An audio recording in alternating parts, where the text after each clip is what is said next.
Hello and welcome to the DecisionWise Engaging People podcast. My name is Charles Rogel. I'll be moderating our discussion today. Today I'm joined by Kenna, Bryan. Hi, Charles. And Spencer Taylor. Hello, Charles. Both are consultants here at DecisionWise. Today we're starting something new on this podcast. Employee engagement goes to the movies. Today we're going to consult the silver screen for powerful lessons of what to do and what not to do to create the right employee experience. We're pretty excited about this, Charles, I have to say here at the beginning. We just moments ago finished recording a video that talks about the movie that I'm about to introduce, and hopefully it'll be a fun thing and also interesting opportunity to discuss the overall employee experience, employee engagement in the context of kind of Hollywood and big movies. So it's going to be a lot of fun. Today we're talking about Joe versus the Volcano, which came out in 1990 and stars Tom Hanks and Meg Ryan. Yeah, Meg Ryan is especially fun to watch in this film as she plays three different roles. She plays Dee Dee, an office girl in the beginning of the film, Angelica, a spoiled daughter of the tycoon who owns the company that Tom Hanks works for, and then Patricia. She's captain of the boat and a free spirit looking to break free from the clutches of her father's wealth. So here's a quick plot summary of the film. Joe works a horrible, dehumanizing job. He gets diagnosed with an incurable disease and then finally quits that job. Then, because he figures he's dying anyway, Joe accepts an offer to live like a king for a few weeks before jumping into a live volcano. And the movie then follows his journey as he meets people who help shape him along the way to facing his destiny. We both watched the film and identified some powerful lessons to help leaders create a more engaging experience for their employees. There was a lot to consider in Yes. this movie. Illustrations of like the worst work environment on the planet, right? Yes. And a terrible boss and all these things. We'll get into some of these details here soon. But the way we decided to kind of summarize it, the power principle as we were thinking of it, and we introduced this in the short video also that we just recorded, is don't step on the daisy. Somewhat of a metaphor for the idea of crushing dreams. There's a scene in the film where a worker is very slowly, you can just see their feet, but you can tell these are all people that really don't want to be at work on their way into work. And there's this one isolated daisy that's the only flower left on the planet, it looks like, according to the scene, and this worker just crushes it without even knowing it's there. And it's kind of that idea that in that terrible what not to do environment of work, everyone needs to keep their head down. Happiness and work are mutually exclusive entities. They shouldn't exist in the same place at the same time. Yeah. Pretty interesting. What we're going to do is play a few clips from the movie and then kind of comment on these and tie them into the employee experience. So let's go ahead and play clip number 1. I am not arguing that with you! Who told you that? No, I told you that. Me. Great. And so Kenna and Spencer, what's your reaction to this clip? First of all, I imagine that just listening to the audio, everyone listening is probably really grateful for their boss. Absolutely. No matter if they think they're outstanding or they're average, they probably feel outstanding in this moment, because this is just, again, such an extreme example of this boss that's just shouting on the phone as we first get to know Mr. Waturi is his name. He keeps repeating this phrase, "I'm not arguing that with you," over and over again. And it's just there's a few sub-elements of that we feel like tie into the overall employee experience. First, the environment. This is again, you're not seeing it, you're just hearing the audio, but you can hear a little bit of buzzing and things in this scene. It's a dimly lit room, these fluorescent lights that just buzz so loud and annoyingly. There's no windows. There's this old tile. Of course, this is a 90s movie, but still, it's a very old, just depressing environment. So the environment itself can have a big impact on how employees feel at work. Yeah, another aspect of that employee experience that we noticed is there's a clip from the movie that shows, and again, like we said, you can't see it, but Joe is standing under one of those fluttering lights. He's blinking a ton because it's causing him a headache. He's holding what appears to be a cup of cold coffee, trying to stir in creamer that won't break down, so lumpy creamer, and then he turns away and passes his boss, but kind of keeps his head down, that element of fear, that he can't really confront his boss. So just a pretty horrible employee experience there. One of the worst, I think, that we've Yes. seen.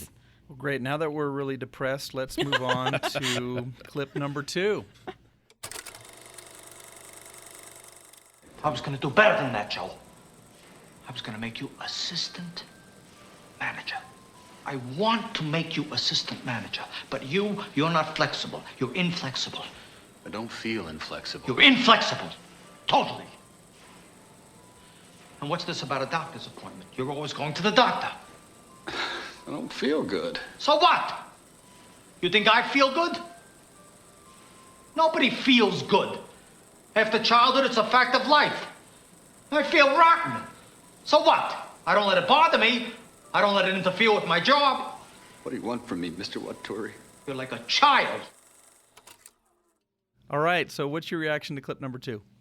Yeah, as you can hear from that clip, Mr. Waturi is Joe's boss in the movie, and his leadership, we identified, we can learn a lot about what not to do as a leader from Right. Mr. Waturi. One of those is, he tells Joe, you're not flexible, you're inflexible, and just kind of labels point blank Joe as inflexible. It's never good to label somebody. Yeah, absolutely. Well, and he's just so openly hostile. He's actually ridiculing Joe about going to the doctor. Yeah. He's saying, what's this about doctor's appointments? You're always going to the doctor. And Joe gives him some cues and things that we're going to touch on, I guess, but he's completely detached. All Mr. Waturi appears to care about is having people get their stuff done. 100%. And not about the people. Yep, 100%. And we can, like you mentioned, that those cues that he misses, we discovered that he, kind of has that low EQ, low emotional intelligence. Joe says, I don't feel inflexible, and he ignores it, or rubbing his throat, I don't feel good. And Mr. Waturi's response is, so what? You think I feel good? Nobody feels good. After childhood, it's a fact of life. So, just like you said, seems kind of overwhelmed by his ego, disconnected. All right, let's talk about, or at least play some positive examples here. So let's play clip number 3. Wow, what a change. All right, and what's your take on this change that you've seen?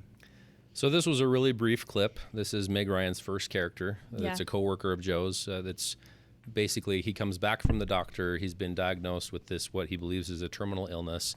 And he pretty much just loses it and pushes his boss up against the wall and is like, Yeah. I've had it. I'm just done. And he walks out and he comes back in and asks her on a date. On a date, yep. And right after that is when what you just heard takes place. She says, wow, what a change. So he's gone through this change, not because of some positive thing that his boss did or some interaction you had with a coworker up to that point, but because of he thinks he's going to die, basically. So it's like permission to just Very let loose. empowering. Yeah, exactly. So I think that's why we wanted to include this one, is because it just illustrates that it came from external. It could have come from internal. And even though it was him kind of losing it, Meg Ryan her character has a big smile on her face as she's saying this. And it just shows that one employee, whether they are choosing to make a change or have a change kind of imposed upon them, that can have a positive ripple effect out across the organization. Yep. Okay, let's play our final movie clip. Your whole life is ahead of you. Well, yeah, I guess that's true. I mean, that's good news. Well, yeah, I suppose it is. I mean, it's great. Yeah, that's good. I'm relieved. That's great. I'm saved. Okay, so tell me why we use this last clip. Yeah. So like you said, this is the end of the movie. Joe's floating on the raft, realizing he's not actually going to die. He's like, I'm saved. This is great. And like Spencer mentioned earlier, Joe's breakthrough moment was completely created by his external environment. So the misdiagnosis, their adventure on the island, they survived the volcano miraculously, a lot of external factors, but we just thought that his breakthrough could have been created at work by his leaders and his peers, and that might have prevented him from, having to agree to jump into a live volcano to shake him out of his utterly dreary state of being at work.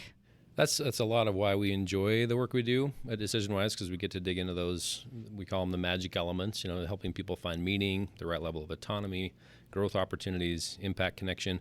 We could go back through and have a whole additional podcast probably and say, how should this have gone? Mm-hmm. How could Mr. Waturi have created that environment of meaning and some of these things? So anyway, today is more about what not to do, but I think there's a certain power in that. And again, the key takeaway being, don't step on the daisy. We have to nurture and water and care for the daisy, and of course, in the metaphor, it's the person, it's the employee. Yep. Every individual is different, and they have different needs. I love it. So it's time to give our engagement score to this movie. The criteria behind the score we came up with is how well it embodies good employee engagement principles. So our scale is simply from 1 to 10, 10 being the best possible employee experience. It would cause your employees to have to be torn away from their job just to go home and get a few hours of sleep before racing back to work in the morning.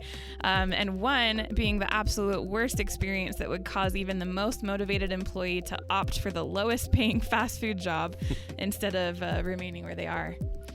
Spencer? Yeah, it's kind of a tough just overall score because we see a major difference between the beginning and the end. So I think it's appropriate to kind of break it into two chunks. Before the brain cloud, as the diagnosis is called, and that's kind of a funny thing. Anyway, there's a moment where Meg Ryan's character says, brain cloud, you think they could have thought of something better than that? Like, who would have ever heard of that? Yeah. Anyway, it's kind of funny. So it's before that took place, the dreariness that we described in the beginning, and then kind of this last clip that you heard where he says, that's great, I'm relieved, I'm saved.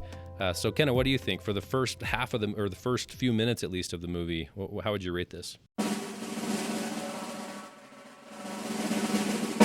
You know what, Spencer? I'm going to give that a 1.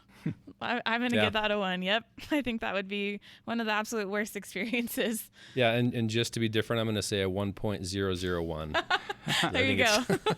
It has to be at the bottom of the scale, though, for sure. I can't think of another example that's worse. So. Yeah. And then what about the second half for you? You know, as far as Joe and his experience, I think that's up there with, you know, the 7s for me of him realizing all these powerful environments. But if we were just talking about work experience, I'm not sure what changed because it was external factors. So the work experience would probably remain where it was for me, but Joe's would definitely improve. That's a good point. I think part of the key is that he went through such a transformation that obviously it's a movie, but if it were a real world situation, he would eventually have to return to some job. Right. I think he'd be highly unlikely to return to this job because of the things he learned throughout. And so he would seek a job that matched up more with the level of his enjoyment of life and appreciation of the fact that he's still alive and all those things. So I agree with you though, probably a 6.2 or so, because we just don't know how he's going to handle that. So. Yeah. Well, this has been great. Kenna, Spencer, thank you for your movie review, Under the Microscope of Employee Experience. I look forward to hearing more, seeing more, and we want to encourage everyone to join us on our next episode. Thanks, everyone. Thanks, Charles.